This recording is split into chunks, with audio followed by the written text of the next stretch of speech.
Hello and welcome to the demo for LSFIQ. We're going to demo some of the basic features of the product today.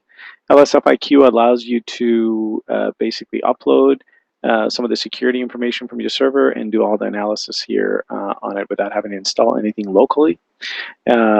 And today we're going to walk through that process. So if you are curious about some of the features within LSFIQ, or if you want to sign up for a full version, please contact us at nogales.com on the Contact Us page.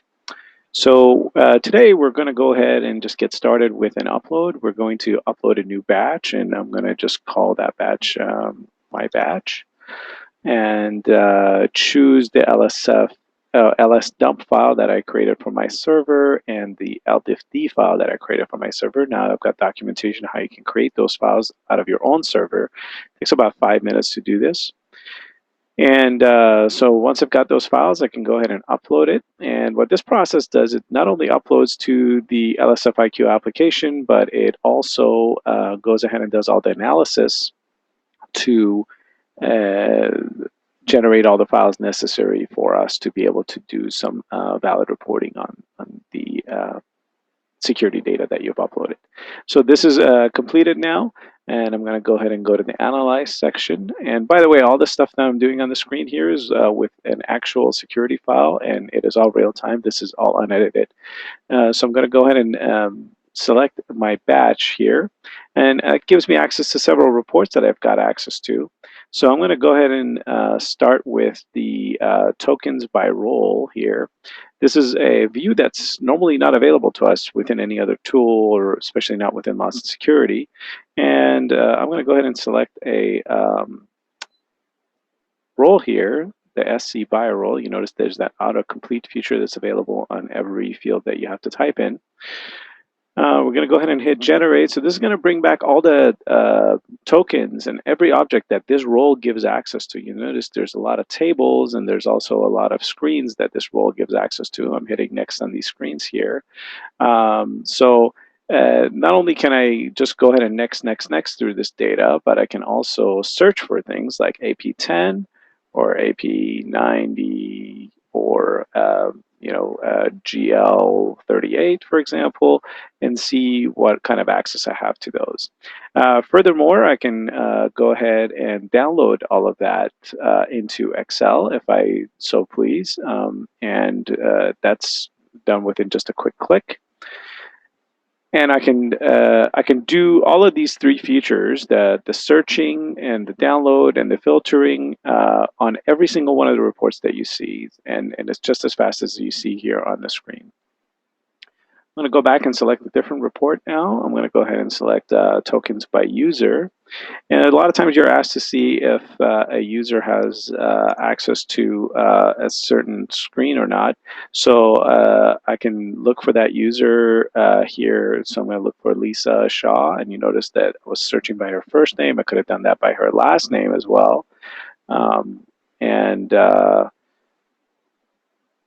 ahead and click Generate Report.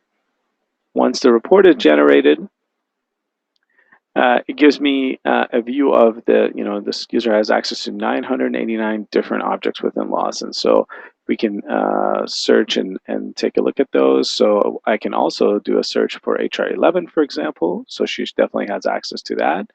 Now she has some conditional access and some rule access to HR11.1, but all access to HR11.2. And I can search for other screens like PR13 and whatnot. Let's go back, and I'm going to show you one other report. It's my favorite. I always use the all users report. So I'm going to generate a report from there, and this is going to bring back all the users I have in the system. I've got 364 users in this system, and you can see I can see all their groups and all their roles here in this view. And what's really nice is now the search feature becomes very powerful. I can type in John, and that searches on the first and last name. And I can even search on other fields in the same search field at the same time. So requester, for example, you notice this is Johnny Howell and Johnny Kelly. They both have access to the requester group, or they are both assigned the requester group. So the other feature I want to go over, and this is also available in every report, is this drill down feature. So I can click on this user and then see the roles by this user, so all the roles this user is assigned, or I can see all the tokens this user has access to. So this is just a drill back to that same report that gives you access to seeing all of that. And then I can also see all the classes this user is assigned through the roles that they've been assigned. This drill around feature is available on every report. So if I'm on this report and I want to see, for the example, these are roles, and I want to see who else has access to the ESS role, for example, I can just say users by role, and that gives me back all the users that have access to this, and I can dump that out to CSV.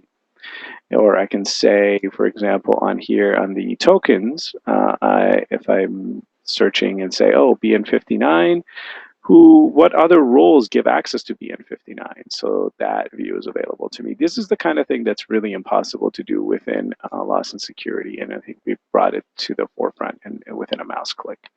And then I want to see what classes give access to BN59. Only 2 classes give access to this BN59 in this system and in this batch. So you can have multiple batches, as many batches as you want really uploaded. That's really nice because you can say, you can kind of go back in time, and this is from May 26th, this one's from 6/10. So I can do my reporting on either one of those time stamps within my security system. If I wanted to see what has changed between one time stamp and another, I could do that. The other really neat feature is I can create a load users file from each one of these batches. So if I want to load my users from one system to another, it's literally takes seconds to do that. You notice I had 364 users, but if I want 100 lines per file, I can say that that's what I want, and it creates 4 files, 100 on each one of the 3 and 64 in this one. And then I can just download those files to load into the other system, and we'll take a look at one of those. And you'll see it's a perfectly formatted load users file. So all the documentation is also available here. So under documentation, you can see how you can create your lsdump and your ldiffd file. That's the XML and the text file that I loaded earlier. Those are the only 2 things you'll ever need to do with Lawson, with LSF IQ here. Plenty more documentation here telling you all the different pieces of it, and further links to finding out more information. And again, within Analyze, there's several different types of reports that are available to you, not just the ones I've shown you here today. All the possible dimensions of data are actually explored here. So there's really nothing that you can't do reporting on very quickly. And all those features are available in every one of these reports, including all the drill arounds on every possible field. So I hope you've enjoyed this demo. If you're interested in the product, please contact us at nogales.com on the contact page, and you will have access to this demo account for as long as you like, or you can get your own account and upload your own security data by contacting us. Thank you again for your time.